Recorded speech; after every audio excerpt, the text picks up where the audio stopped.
Hey guys, Ryan Trengrove here at Swing Safe Golf Lessons Center, and we're taking a look at Charles Howell III after he just crushed it yesterday in the Live Golf tournament at the Mayakoba. And so, first of all, let's take a look at this. He's got a flawless setup position, head in line with spine. He's got equal bend and flex.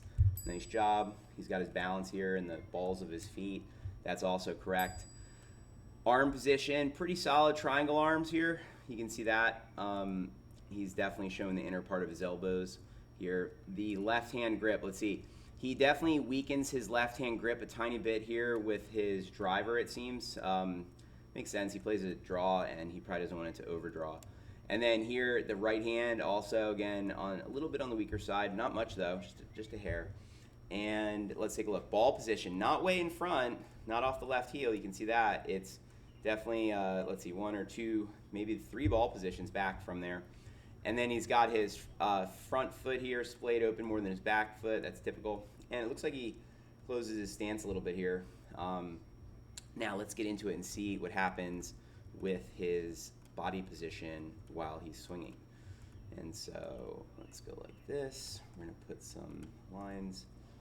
These are the same lines I draw on my students all day long. And it just helps paint a better picture of what is actually happening while they swing.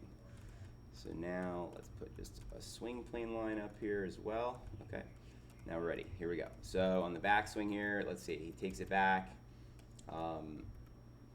Pretty much straight on plane here. That face angles like this. That's staying square. He's not manipulating it at all. And then let's see, here it gets a little bit more toe up.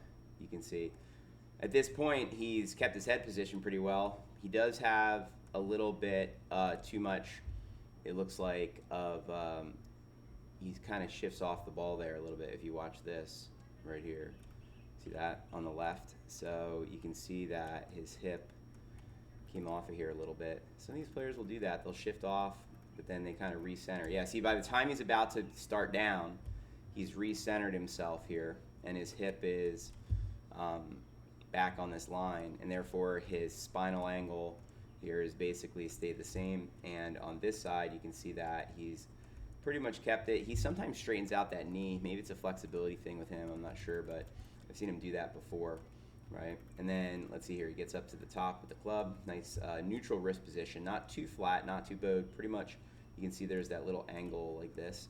It's kind of a neutral wrist position from there. Now let's see what happens with his club coming down. So here we go. Look at this. You can see he drops it from the inside. That toe is open a little bit. So he's bringing it down just a little bit open on this line here, right? And it looks like he has moved quite a bit laterally with his hips here. Look at this. His left hip is way out there to the front. If we go back a few frames here and check, let's see, where did he start? Let's put a vertical line. I like putting this vertical line off that front foot. Gives us an idea where he's at. So here we go.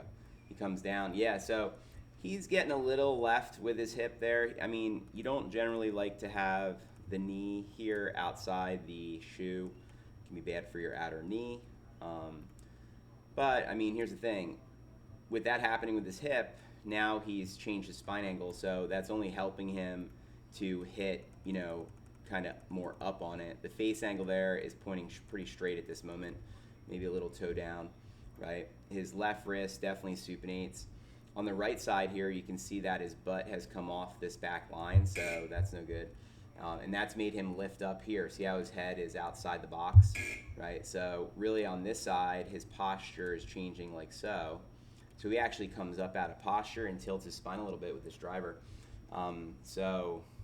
As you can see, like a lot of these tour pros, not everything is perfect, let's say, based on science, but it works for him, and it worked for him yesterday, winning that Live Golf tournament.